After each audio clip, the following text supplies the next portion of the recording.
الحمد لله رب العالمين نحمده ونستعينه ونستغفره ونتوب إليه ونعوذ بالله من شرور أنفسنا ومن سيئات أعمالنا من يهده الله فلا مضل له ومن يضلل فلن تجد له وليا مرشدا أشهد أن لا إله إلا الله وحده لا شريك له وأشهد أن محمدا عبده ورسوله أرسله بالهدى ودين الحق ليظهره على الدين كله وكفى بالله شهيدا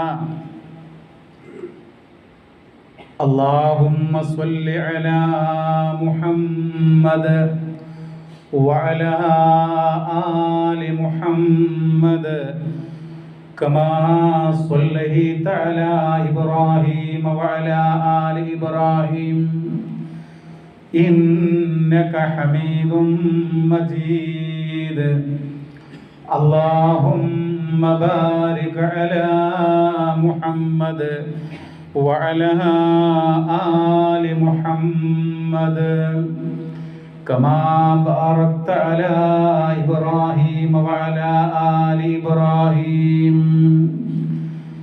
في العالمين إنك حميد مجيد أما بعد فإن خير الحديث كتاب الله وخير الهدي هدي محمد صلى الله عليه وسلم وشر الأمور محدثاتها وكل محدثة بدعة وكل بدعة ضلالة وكل ضلالة في النار أعوذ بالله من الشيطان الرجيم بسم الله الرحمن الرحيم يا أيها الذين آمنوا اتقوا الله حق تقاته ولا تموتن إلا وأنتم مسلمون ആദരണീയരായ സത്യവിശ്വാസികളെ, സത്യവിശ്വാസിനികളെ, കാരുണ്യവാനായ അർഹമുർറാഹിമീനായ റബ്ബുൽ ഇസ്സത്തിനെ ഓർത്തുകൊണ്ട് നന്മയുള്ള ജീവിതം നയിക്കണമെന്ന് ആമുഖമായി വസിയ്യത്ത് ചെയ്യുകയാണ്, ഉണർത്തുകയാണ്. പരിശുദ്ധനായ അല്ലാഹു സുബ്ഹാനഹു വ തആല നാം ഏവരെയും രണ്ട് ലോകത്തും വിജയികളായി അനുഗ്രഹിക്കട്ടെ.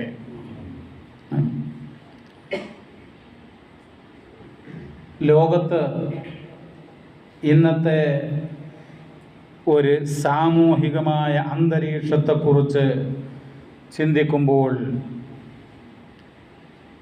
സർവമേഖലകളിലും എല്ലാ രംഗത്തും സമാധാനവും ശാന്തിയും നഷ്ടമായിട്ടുള്ള, ദുഃഖകരമായിട്ടുള്ള, പ്രയാസകരമായിട്ടുള്ള ഒരു കാഴ്ചയാണ് നമ്മൾ കണ്ടുകൊണ്ടിരിക്കുന്നത്. പല രാജ്യങ്ങളും ചിന്തിക്കുന്നത് എങ്ങനെ സമാധാനമുണ്ടാക്കാം, എങ്ങനെ ജനങ്ങൾക്ക് ശാന്തിയോടുകൂടെ ജീവിക്കാം എന്നുള്ളതല്ല, മറിച്ച് എങ്ങനെ യുദ്ധങ്ങൾ ഉണ്ടാക്കാം, അതിനുള്ള കാരണങ്ങൾ കണ്ടെത്തുകയാണ്. കാരണങ്ങളില്ല എങ്കിലും കാരണങ്ങൾ ഉണ്ടാക്കിക്കൊണ്ട് യുദ്ധങ്ങൾ ചെയ്യാനുള്ള ഒരു ത്വരയിലാണ് പല ലോകരാജ്യങ്ങളുമുള്ളത്. അതുപോലെ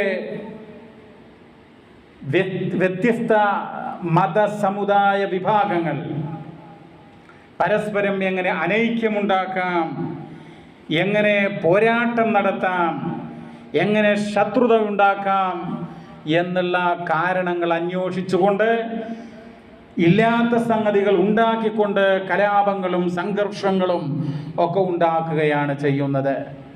ആരാധനാലയങ്ങൾ പൊളിക്കുകയും അവിടെ മറ്റ് ഒരു വിഭാഗത്തിൻ്റെ ആരാധനാലയം ഉണ്ടാക്കുകയും ചെയ്തുകൊണ്ട് അങ്ങനെ പല രൂപത്തിൽ എത്രയോ നൂറ്റാണ്ടുകളായി ആരാധനകൾ നടത്തിക്കൊണ്ടിരിക്കുന്ന ആരാധനാലയം അതിൽ അവകാശവാദം ഉന്നയിച്ചുകൊണ്ട് മുന്നോട്ട് വരുന്ന, അതിന് നീതിപീഠങ്ങൾ പോലും പച്ചക്കൊടി കാണിക്കുന്ന പ്രയാസമേറിയിട്ടുള്ള ഒരു കാലഘട്ടമാണ് നമ്മുടെ മുമ്പിലുള്ളത്. അതുപോലെ മനുഷ്യർ എങ്ങനെ അവർക്ക് അകലാൻ പോരടിക്കാൻ കഴിയും എന്നുള്ള അന്വേഷണങ്ങൾ നടത്തുകയാണ് പലരും. എങ്ങനെ സ്നേഹമുണ്ടാക്കാം, എങ്ങനെ സൗഹാർദ്ദമുണ്ടാക്കാം, എങ്ങനെ ഐക്യമുണ്ടാക്കാം, എങ്ങനെ ശാന്തമായിട്ടുള്ള ഒരു സാമൂഹിക ചുറ്റുപാടുണ്ടാക്കാം എന്നുള്ളതല്ല, എങ്ങനെ ശൈഥില്യമുണ്ടാക്കാം, എങ്ങനെ അകൽച്ചയുണ്ടാക്കാം എന്നുള്ളതാണ് പലരും അന്വേഷിച്ചു കൊണ്ടിരിക്കുന്നത്. കേരളത്തിൽ പോലും ചില വർഗീയവാദികൾ ചില മതവിഭാഗങ്ങളുടെ ആരാധനാ കേന്ദ്രങ്ങളിലെ അവകാശവാദം ഉന്നയിക്കുന്നത് കഴിഞ്ഞ ദിവസങ്ങളിൽ നമ്മൾ കാണുകയുണ്ടായി. ഇവിടെ മനുഷ്യ സമൂഹത്തിന് പുരോഗതിയും ഐക്യവും ഒക്കെ ഉണ്ടാക്കണം. പക്ഷേ ആ പുരോഗതിയും ഐക്യവും പറഞ്ഞ് അതുപോലും അത്തരം വാക്കുകൾ പറഞ്ഞു പോലും തമ്മിൽ തല്ലുന്ന കാഴ്ചകൾ ഉണ്ടാകുക എന്നുള്ളതാണ് വളരെ വിപരീതമായിട്ടുള്ള ഒരു ദിശയിലേക്ക് പോകുന്ന പല സംഭവങ്ങളും നമ്മൾ കണ്ടുകൊണ്ടിരിക്കുകയാണ്. എവിടെയും അങ്ങനെയുള്ള ചിന്തകളാണ്. നിങ്ങൾ നോക്കൂ, ഇപ്പോൾ തൊഴിലാളികൾ സംഘടിക്കണം, അല്ലെങ്കിൽ മുതലാളികൾ സംഘടിക്കണം, അല്ലെങ്കിൽ വ്യാപാരികൾ സംഘടിക്കണം, അല്ലെങ്കിൽ മതങ്ങൾ സംഘടിക്കണം, ഇങ്ങനെയൊക്കെയുള്ള പല വാദങ്ങളും ഉന്നയിച്ചുകൊണ്ട് മറ്റുള്ള ആളുകൾ ഇത്തരം ക്ഷണങ്ങൾ നടത്തുന്നതിലൂടെ പോലും മറ്റുള്ളവരോട് ശത്രുതയും പോരാട്ടവും അസൂയയും ഒക്കെ ഉണ്ടാക്കാനായിട്ട് ശ്രമം നടത്തുന്നു എന്നുള്ളത് നമുക്ക് വായിക്കാനായിട്ട് കഴിയും. ഇവിടെയാണ് സഹോദരങ്ങളെ പരിശുദ്ധ ഖുർആൻ അതിൻ്റെ ലോകത്തോടുള്ള സന്ദേശം, വിശ്വമാനവികതയെക്കുറിച്ചുള്ള അതിൻ്റെ സന്ദേശം, അതാണ് സമാധാനത്തിന് വേണ്ടി, ശാന്തിക്ക് വേണ്ടി ഏറ്റവും അനുയോജ്യമായിട്ടുള്ളത് എന്ന് നമ്മൾ അറിയുക. അത് ലോകം തെളിയിച്ചിട്ടുള്ളതാണ്. എല്ലാ അഭിപ്രായ വ്യത്യാസങ്ങൾക്കും അതീതമായിക്കൊണ്ട് മനുഷ്യൻ എന്ന നിലയിൽ ഒരു മാതാവിൻ്റെയും പിതാവിൻ്റെയും മക്കൾ എന്നുള്ള നിലയിൽ ഒന്നിക്കാനും പരസ്പരം സ്നേഹിക്കുവാനും ഉള്ള സാഹചര്യം ഉണ്ടാക്കിയെടുത്തിട്ടുള്ള ഒരു കാലഘട്ടം വിശുദ്ധ ഖുർആൻ കൊണ്ട് കഴിഞ്ഞു പോയിട്ടുണ്ട്. അങ്ങനെ അവിടെ സമാധാനം പുലർന്നിട്ടുണ്ട്. നിങ്ങൾ നോക്കൂ, ലോകത്ത് ധാരാളം സമ്പത്തുണ്ടായി എന്ന് വിചാരിക്കുക ഒരു രാജ്യത്ത്, എന്നാൽ അവിടെ സമാധാനമുണ്ടാകുമോ? ഒരിക്കലുമില്ല. ആയുധങ്ങൾ ഒരു രാജ്യത്തുണ്ടായി എങ്കിലവിടെ സമാധാനമുണ്ടാകുമോ? ഉണ്ടാവുകയില്ല. അങ്ങനെയാണെങ്കിൽ ഇസ്രയേൽ എന്ന് പറയുന്ന രാജ്യം ലോകരാജ്യങ്ങൾക്ക് ആയുധങ്ങൾ വിൽക്കുന്ന ഒരു രാജ്യമാണല്ലോ. അവിടെ സമാധാനമുണ്ടോ? അധികാരം കൊണ്ട് സമാധാനം ഉണ്ടാക്കാൻ കഴിയുമോ? ഇല്ല.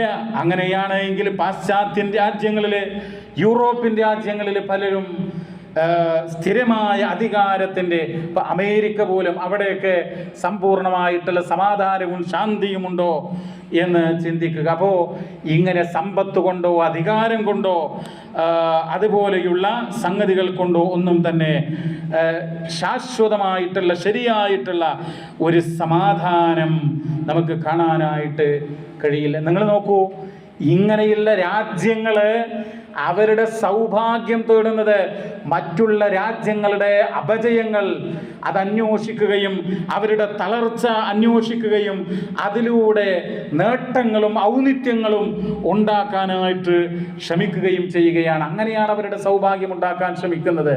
അങ്ങനെ അവരും തകർച്ചയിലേക്ക് പോവുകയാണ്. ഇവിടെ വിശുദ്ധ ഖുർആൻ മുന്നോട്ട് വെക്കുന്നത് ഈ വിശ്വമാനവികതയുടെ സന്ദേശം എന്ന് പറയുമ്പോൾ അതാരെയും ക്ഷീണിപ്പിക്കാതെ, പരസ്പരം ശത്രുതയില്ലാതെ, അങ്ങനെയുള്ള സുന്ദരമായിട്ടുള്ള ഒരു ലോകത്തിൻ്റെ, ഒരു സമൂഹത്തിൻ്റെ സൃഷ്ടിപ്പാണ്. അത് എങ്ങനെ സാധ്യമാകും പ്രിയമുള്ളവരെ? ലോകത്ത് ഒരുപാട് ദർശനങ്ങൾ സമാധാനത്തിന് വേണ്ടി സംസാരിച്ചത് നമുക്ക് കാണാനായിട്ട് കഴിയും. ഭൗതിക ദർശനങ്ങൾ ഉൾപ്പെടെ പല സംസ്കാരങ്ങളും പല തത്വങ്ങളുമൊക്കെ അങ്ങനെ ശാന്തിക്കും സമാധാനത്തിനും വേണ്ടി സംസാരിച്ചിട്ടുണ്ടെങ്കിലും പ്രായോഗികമായി അക്ഷരാർത്ഥത്തിൽ സമാധാനവും ശാന്തിയും ഒക്കെ ഉണ്ടാകണമെങ്കിൽ അത് വേദ വെളിച്ചം, വിശുദ്ധ ഖുർആനിൻ്റെ വാക്കുകൾക്ക് മാത്രമേ, അതിൻ്റെ സന്ദേശങ്ങൾ ഉൾക്കൊള്ളുമ്പോൾ മാത്രമേ കഴിയൂ എന്നുള്ളതാണ്.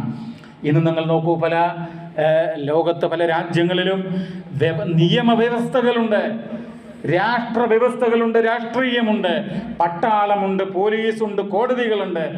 എന്നിട്ടും സമാധാനമില്ല, എന്നിട്ടും ശാന്തിയില്ല. കയ്യൂക്കുള്ളവർ കാര്യക്കാർ എന്നുള്ള ഒരവസ്ഥയാണ്. അതെന്തുകൊണ്ടാണ്? ഒരു കാലഘട്ടത്തിൽ മനുഷ്യർക്ക് ഐക്യത്തിൻ്റെ, സാഹോദര്യത്തിൻ്റെ സന്ദേശങ്ങൾ നൽകി അവരെ ഏകോദര സഹോദരങ്ങളാക്കി മാറ്റിത്തീർത്തത് പരിശുദ്ധ ഖുർആൻ കൊണ്ടാണ്. പോരായ്മകളില്ലാത്ത, വീഴ്ചകളില്ലാത്ത ഐക്യത്തിൻ്റെ, സാഹോദര്യത്തിൻ്റെ സന്ദേശം അവർ ഉൾക്കൊണ്ടതുകൊണ്ടാണ്. അതെവിടെ നിന്നാണ്? പരിശുദ്ധ ഖുർആൻ കൊണ്ടാണ്. നിങ്ങൾ നോക്കൂ, പലപ്പോഴും ലോകത്ത് പല തത്വശാസ്ത്രങ്ങളും പല അധികാര കേന്ദ്രങ്ങളും വാളിൻ്റെ ഭാഷയിൽ, തോക്കിൻ്റെ ഭാഷയിൽ, അധികാരത്തിൻ്റെ ഭാഷയിൽ മറ്റുള്ളവരെ അടിച്ചമർത്തുവാനും അങ്ങനെ തങ്ങളുടെ ആശയങ്ങൾ അവരെ അടിച്ചേൽപ്പിക്കുവാനുമാണ് ശ്രമിച്ചിട്ടുള്ളത്. ഒരു കൂട്ടർക്ക് ഇഷ്ടമില്ല എങ്കിലും ബുദ്ധിപരമായും യുക്തിപരമായും സ്വീകരിക്കാൻ കൊള്ളുകയില്ല എന്ന് അവർക്ക് തീരുമാനിച്ചിട്ടുള്ള അങ്ങനെയുള്ള ആശയങ്ങൾ പോലും നിർബന്ധം ചൊലുത്തി അവരുടെ ആരാധനാലയങ്ങൾ അടിച്ചു മാറ്റി അവരെ തങ്ങളുടെ ആശയങ്ങൾ നിർബന്ധിപ്പിച്ച് വിളിപ്പിക്കുകയും അതിലേക്ക് പ്രേരിപ്പിക്കുകയും അതിലേക്ക് കൊണ്ടുപോകുകയും ഒക്കെ ചെയ്യുന്ന അവസ്ഥയുണ്ട്. എന്നാൽ കലർപ്പില്ലാത്ത മാനവികത പുലരുവാൻ പരിശുദ്ധ ഖുർആൻ മുന്നോട്ട് വെക്കുന്ന ഒരു കാര്യമുണ്ട്. അതെന്താണ് പ്രിയമുള്ളവരെ? ഖുർആൻ എന്താണ് ലോകത്ത് ആദ്യമായി ചെയ്തത്? മഹാനായ നബി സല്ലല്ലാഹു അലൈഹി വസല്ലമ അന്നത്തെ കാലഘട്ടത്തിലുള്ള ജനങ്ങളെ, മനുഷ്യത്വം അവരുടെ മനസ്സിൽ രൂഢമൂലമാക്കുവാൻ എന്താണ് ചെയ്തത്? അത് പരിശുദ്ധ ഖുർആൻ വളരെ വ്യക്തമായി കൊണ്ട് പറയുന്നുണ്ട്. സൂറത്തുൽ ജുമുഅ അതിൻ്റെ 2-ാമത്തെ സൂക്തം, ഹുവല്ലദീ ബഅസ ഫിൽ ഉമ്മീന റസൂലൻ മിൻഹും യത്ലൂ അലൈഹിം ആയാതിഹി വയുസക്കീഹിം വയുഅല്ലിമുഹുൽ കിതാബ വൽ ഹിക്മ. അവനാണ്, അല്ലാഹുവാണ് ആ ജനങ്ങളിൽപ്പെട്ട ഒരാളെ ദൈവദൂതനായി കൊണ്ട് നിയോഗിച്ചവൻ.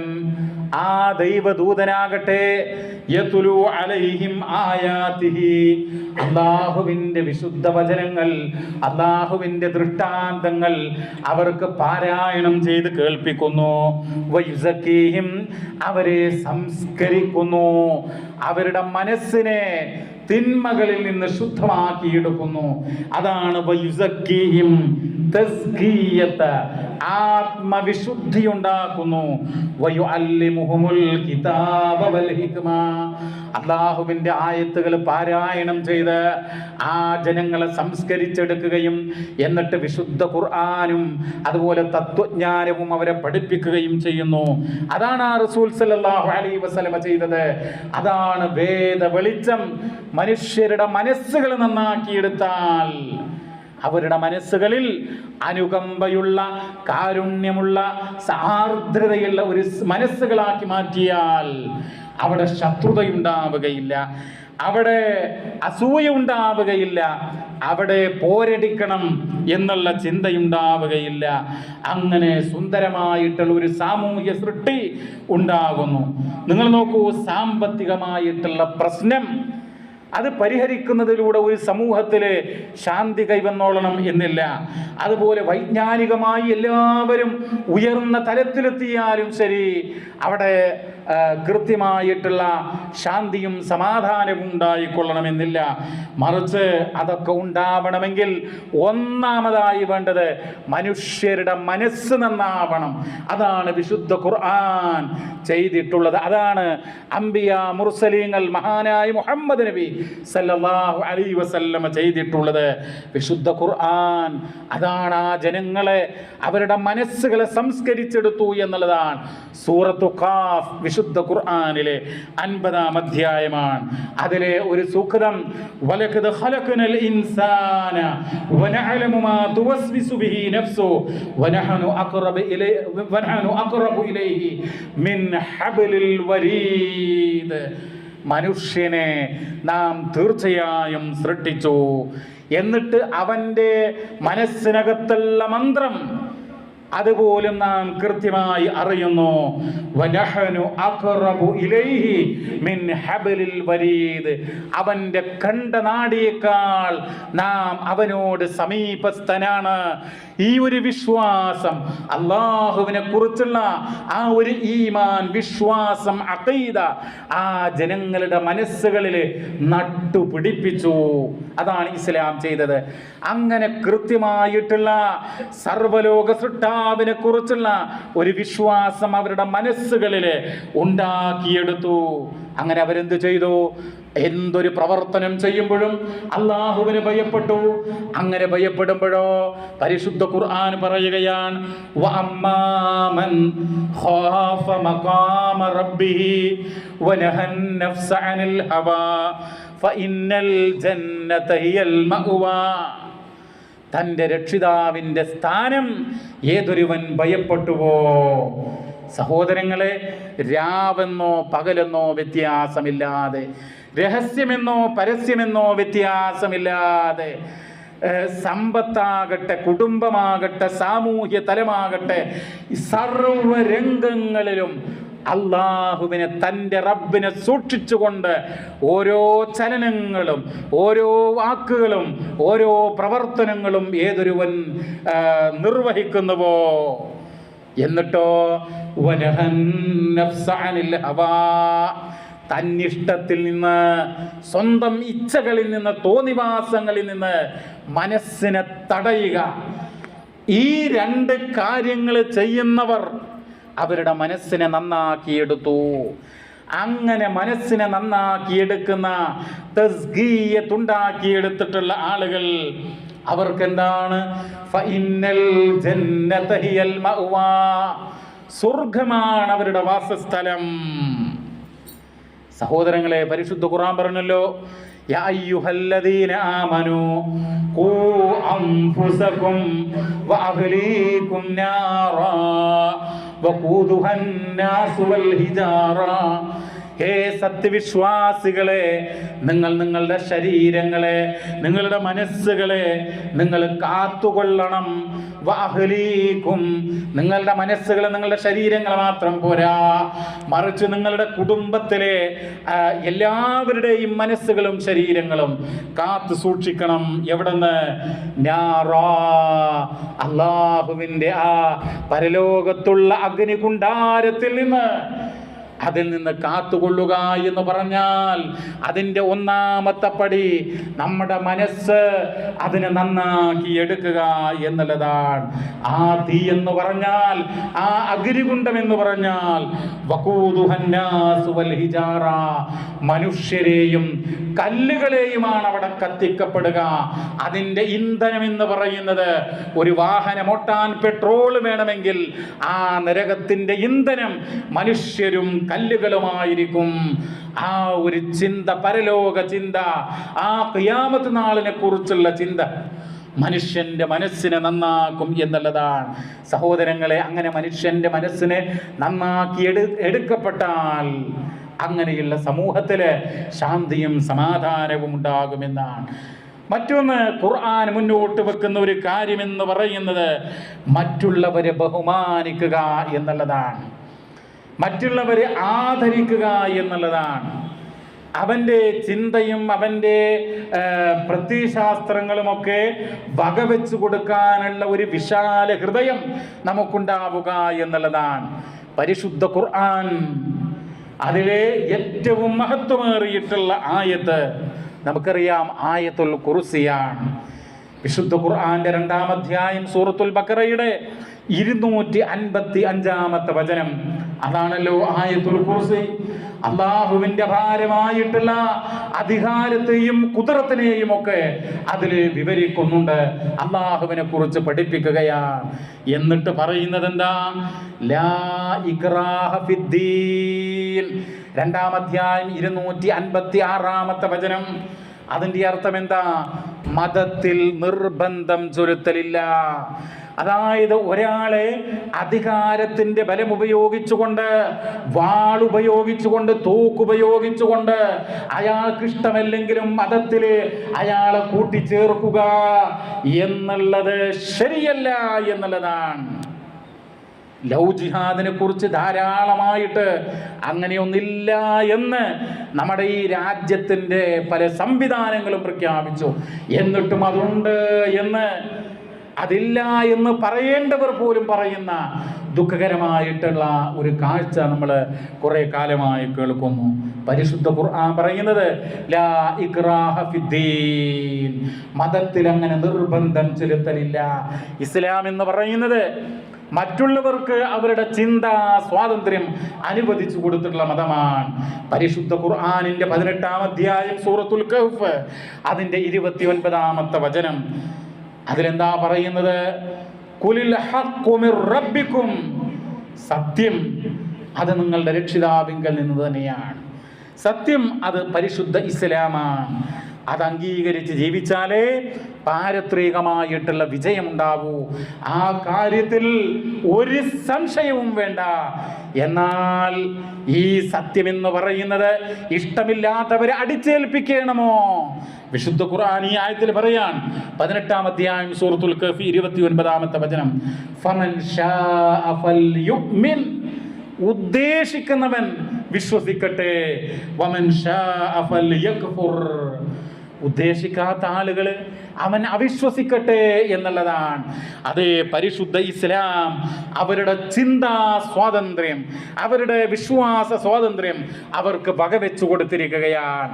അത് തന്നെയാണ് ലക്കും ദീനുക്കും വലിയ ദീൻ, നിങ്ങൾക്ക് നിങ്ങളുടെ മതം എനിക്ക് എൻ്റെ മതം എന്നുള്ളത് വ്യക്തമായി കൊണ്ട് ഇസ്ലാം പഠിപ്പിക്കുന്നത്. സഹോദരങ്ങളെ, അപ്പം മനസ്സിനെ നന്നാക്കിയെടുക്കുക, ആളുകളുടെ ചിന്താ സ്വാതന്ത്ര്യം അത് വകവെച്ചു കൊടുക്കുക. പക്ഷേ ഇന്ന് സമാധാനത്തെക്കുറിച്ചും അങ്ങനെ സ്നേഹത്തെക്കുറിച്ചുമൊക്കെ സംസാരിക്കുന്നവർ ഒരു വിഭാഗത്തിൻ്റെ ആരാധനാലയങ്ങള് അത് വളഞ്ഞ വഴിയിലൂടെ ഇല്ലാത്ത രേഖകളൊക്കെ ഉണ്ടാക്കി, ഇല്ലാത്ത പുരാണങ്ങളും ചരിത്രങ്ങളും പറഞ്ഞുകൊണ്ട് അത് അടിച്ചു മാറ്റുകയും അങ്ങനെ മനുഷ്യ മനസ്സുകളിലെ മുറിവുകൾ ഏൽപ്പിക്കുകയും ചെയ്യുന്ന ദുഃഖകരമായ കാഴ്ചയാണ്. പരിശുദ്ധ ഇസ്ലാം അങ്ങനെയല്ല. അള്ളാഹുവിന്റെ റസൂലിന്റെ സ്വഹാബത്ത് അവർ എങ്ങനെയുള്ള ഒരു കാലഘട്ടത്തിൽ ജീവിച്ചവരായിരുന്നു. യുദ്ധത്തിന്റെയും കലഹത്തിന്റെയും നീണ്ട നൂറ്റാണ്ടുകൾ നീണ്ടു നിന്ന യുദ്ധത്തിന്റെ ആളുകളായിരുന്നല്ലോ. അതുപോലെ മദ്യത്തിന്റെയും സകല തിന്മകളുടെയും വക്താക്കളായിരുന്നല്ലോ. ആ സമൂഹത്തെ ഏകോദര സഹോദരങ്ങളാക്കി മനോഹരമായ ഒരു പൂന്തോട്ടത്തിലെ വ്യത്യസ്തമായ വർണ്ണങ്ങളുള്ള സുഗന്ധമുള്ള കാണാൻ കുളിർമയേകുന്ന ആ പൂന്തോട്ടത്തിലെ പുഷ്പങ്ങളെ പോലെ കറുത്തവനെയും വെളുത്തവനെയും സമ്പന്നനെയും ദരിദ്രനെയും തൊഴിലാളിയെയും മുതലാളിയെയും ഏകോദര സഹോദരങ്ങളാക്കി മനസ്സുകൾ വളരെയധികം ഐക്യപ്പെട്ട് നിൽക്കുന്ന ഒരു ജനതയാക്കി മാറ്റിയത് പരിശുദ്ധ ഖുർആനിന്റെ ഇതാ ഈ വേദ വെളിച്ചത്തിന്റെ മഹനീയമായ സന്ദേശം കൊണ്ടാണ്. അതാണ്, അതിനു വേണ്ടിയാണ് ഇബ്രാഹിം നബി അലൈഹിസ്സലാത്തു വസ്സലാം അദ്ദേഹത്തിന്റെ കാലഘട്ടത്തിൽ പ്രാർത്ഥിച്ചത്. റബ്ബനാ വബഅസ് ഫീഹിം റസൂലൻ മിൻഹും, ഞങ്ങളുടെ നാഥ അവർക്കിടയിൽ അവരിൽ നിന്ന് തന്നെ മുഴുവന് ഒരു ദൈവദൂതനെ നിയോഗിക്കണമേ. ആ ദൈവദൂതൻ എന്ന് പറയുന്നത് നിന്റെ ദൃഷ്ടാന്തങ്ങൾ, നിന്റെ വിശുദ്ധ വേദം, ആ വേദത്തിന്റെ വെളിച്ചം ജനങ്ങൾക്ക് പകർന്നു കൊടുത്തുകൊണ്ട്, അഥവാ ആയത്തുകൾ ജനങ്ങൾക്ക് പാരായണം ചെയ്ത് അവരുടെ മനസ്സുകൾ നന്നാക്കിയെടുത്ത് അത് സംസ്കരിച്ചെടുത്ത് അങ്ങനെയാവണം എന്ന് മഹാനായ ഇബ്രാഹിം നബി അലൈഹിസ്സലാം പ്രാർത്ഥിക്കുകയാണ്. മുഹമ്മദ് നബി സല്ലല്ലാഹു അലൈഹി വസല്ലം പറഞ്ഞല്ലോ, അന ദഅവതു അബി ഇബ്രാഹിം, ഞാൻ ജന്മം കൊണ്ടത്, ഞാൻ ലോകത്തേക്ക് ഒരു റസൂലായി നിയോഗിക്കപ്പെട്ടത് എൻ്റെ പിതാവായ ഇബ്രാഹിം അലൈഹിസ്സലാമിൻ്റെ പ്രാർത്ഥനക്കുള്ള ജവാബ് എന്ന നിലക്കാകുന്നു, ഉത്തരം എന്നുള്ള നിലക്കാണ്.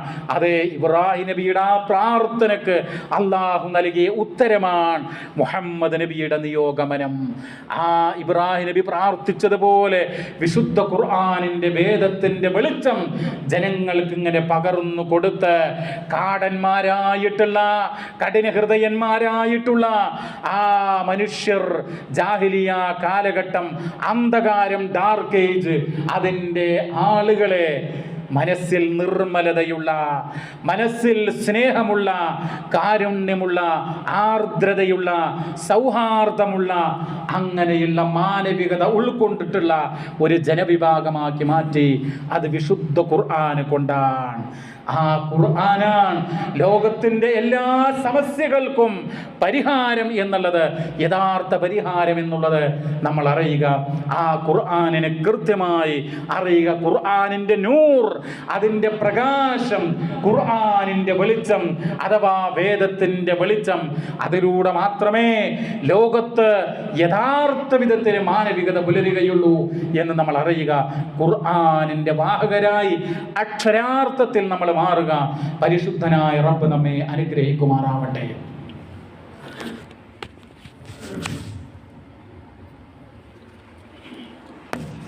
അൽഹംദുലില്ലാഹ്, അൽഹംദുലില്ലാഹി റബ്ബിൽ ആലമീൻ, വസ്സലാത്തു വസ്സലാമു അലാ സയ്യിദിൽ മുർസലീൻ നബിയിനാ മുഹമ്മദ് വഅലാ ആലിഹി വസഹ്ബിഹി അജ്മഈൻ. അമ്മാ ബഅദ്.